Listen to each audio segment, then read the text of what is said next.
Hi, everyone. This is Kandace and Sher with Processing Trauma Out Loud. It's good to see you today, Sher. Good to see you too, friend.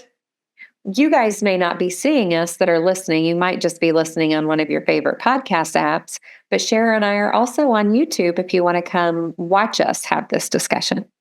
So we are super excited about what we're going to talk about today. Coming after the last 3 episodes, we discuss what does it mean as women to be connected to your body or to be disconnected, which led us to what we're going to talk about today, and that is desire. What does it mean as a woman to have desire, and what is desire? And we're like, there's a lot around this topic, and the reason why Sher and I know that there's a lot around this topic is because a few weeks ago we brought this to a group. There's 10 of us women. And Sher sent out an email to provoke the conversation before we meant to talk about it. And today, in this episode, we're just going to do kind of a basic introduction. But I'm looking forward to the next few weeks. Well, we're going to get into some specific questions that will give you as listeners, maybe think about some things that you haven't thought about or have been afraid to talk about. So Sher, if you want to just read, we're going to have a little bit of reading time with Sher. Just the first paragraph of this email that she sent out, it was just so beautifully written. Oh, thank you. Yes, I would love to read it. We were created to be women of desire, and actually, we are women of desire. As children, we had imagination and curiosity about goodness that was coming for us. Often, however, life has taught us that our desires can be dangerous and can result in hurt and pain. Desire, then, can become an area where we are at war more than at peace, resulting in our tendency to work hard to block our own desire and prevent ourselves from hoping for goodness. What have you done with your desire? Well, let's just start with childhood, since this is a podcast on healing childhood trauma.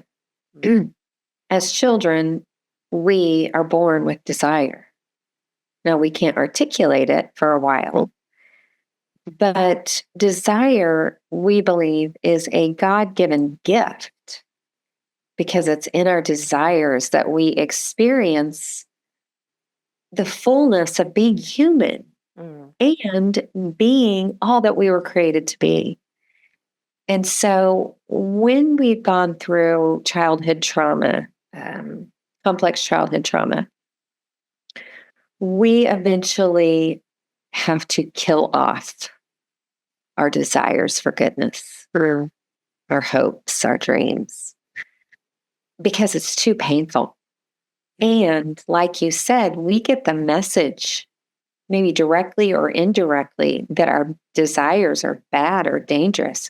Now, one thing I do want to say really quick before we get into this vast topic is that when you're looking at desires that are coming from a place of something that will hurt yourself or hurt another person, okay? It means that you need healing. It means that what's really going on underneath that needs to be addressed. So it is trying to get something in a way that isn't going to be good. So I kind of want to get that out of the way, because we're not just talking about anything goes. Yeah. We're just talking about we were created to be women of desire. Yeah. And I'm even as you're talking, Kandace, I'm thinking about my 7-month-old granddaughter and how she does express her desires, not even only just her needs, but now she's at that age already at 6 months old where she's expressing desire. No, I don't want this toy. I want that toy. Or, no, I don't want to lay down on the floor. I want you to hold me. Or, these are desires that she is communicating and actually quite clearly at times. And I love it. And it's such a joy to be able to be responsive um, to what she is expressing as her desires, as this little tiny baby girl. And even, and not just me, I watch her brothers do it. And I watch, not that the whole world is revolving around her, but then maybe in a way I'll kind of say, like, in a way it is. And what a beautiful thing that is, that she's learning. At this young age, she's learning, I have a voice and my voice matters. And that much of the time, my world around me is responsive when I let them know what I want. Mm-hmm. And we learn pretty young, I think, a lot of times that that's no longer true. Mm-hmm. And that's, I think, what we're talking about here is that, we were created with this sense of desire, and life kind of knocks it out of us. And here we are, reopening this window and saying, how can I reconnect in a new way at this age and stage of life, and open my heart to even discovering what do I desire at this point in my life? What is it that I really want? And do I have the courage to ask for it or to move toward it? And when we're talking about desire, that's everything is on the table, right? A lot of times I think that when we use the word desire, and you and I have we were talking about this, that when we first started being exposed more freely to this word in recent times, that our first response when we were told, you are a woman of deep desire, that our first response was shame. Shameful. And then coming into that realization that, well, wait a second, what does that mean? And yeah, so I feel kind of like I'm all over the board here, but I think that's okay. No.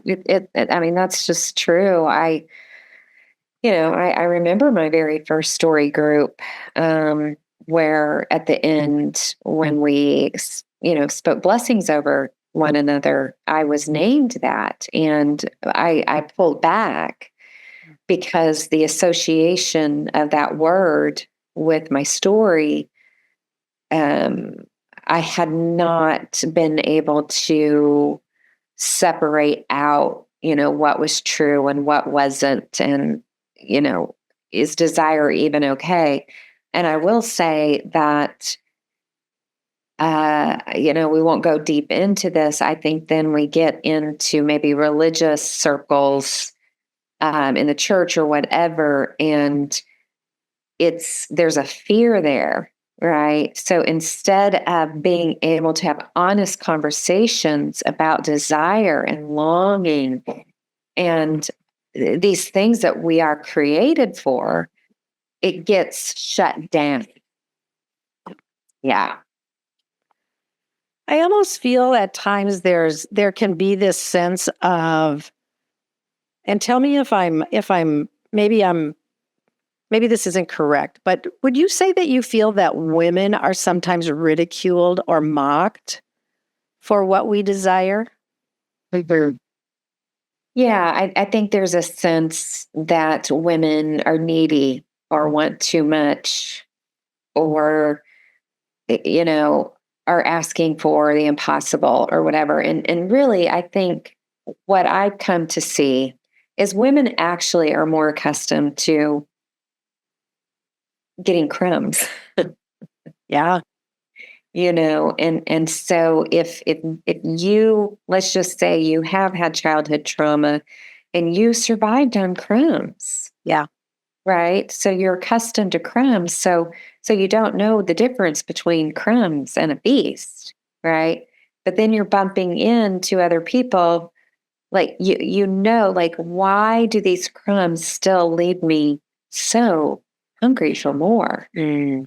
And so then you kind of have these experiences around other women, and you notice like, it's kind of like a child who doesn't know they're in a home that's not healthy Right. until they go to other children's homes.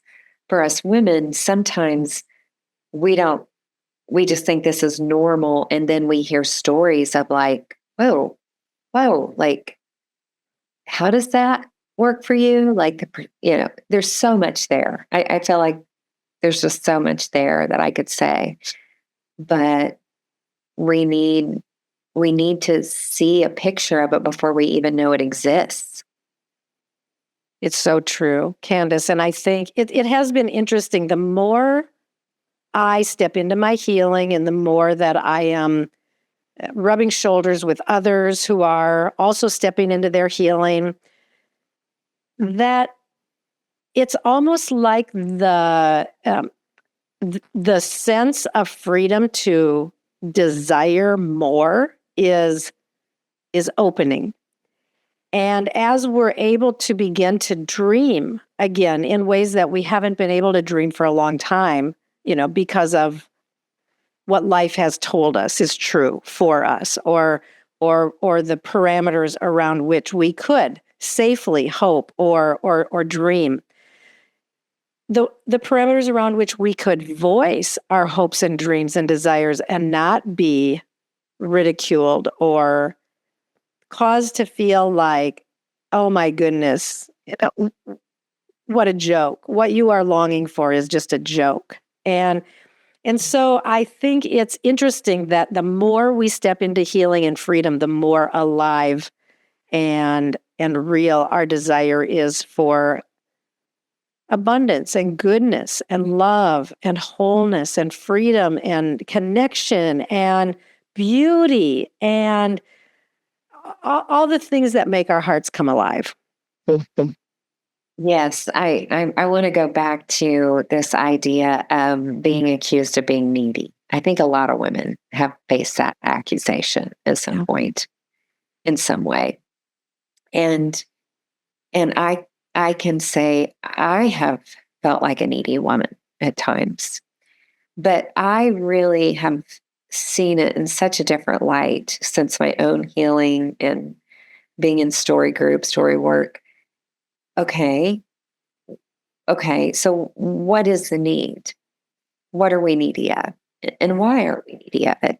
Like, instead of this negative connotation, like there's something wrong with you because you're needy, well, let's dig a little deeper and really explore.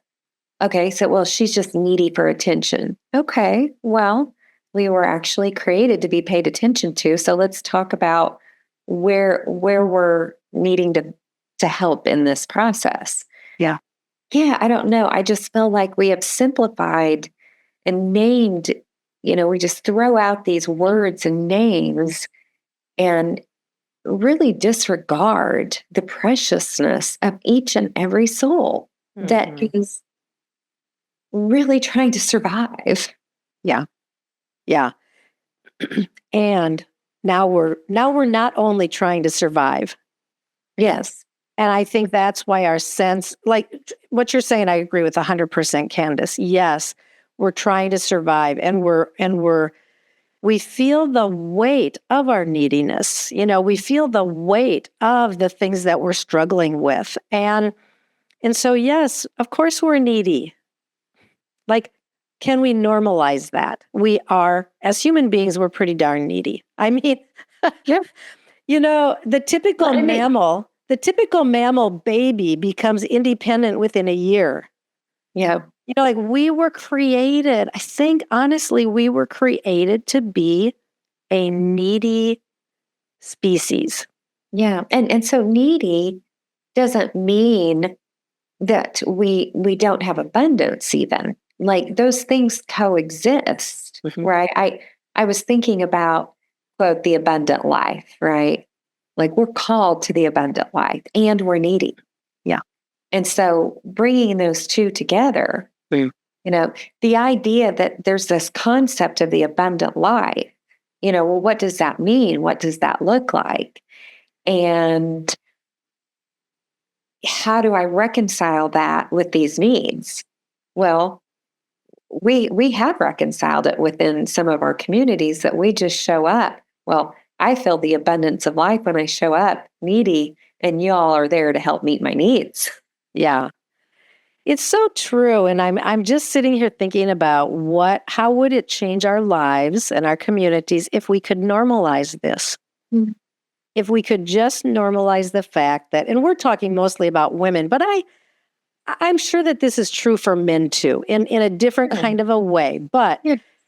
I think it is true that we are needy. And what if we normalized it and we could, like you said, and you and I, we do, we have our beautiful groups where we can show up and say, I just want you to know I'm coming in needy today. And it's like everybody turns their face toward you.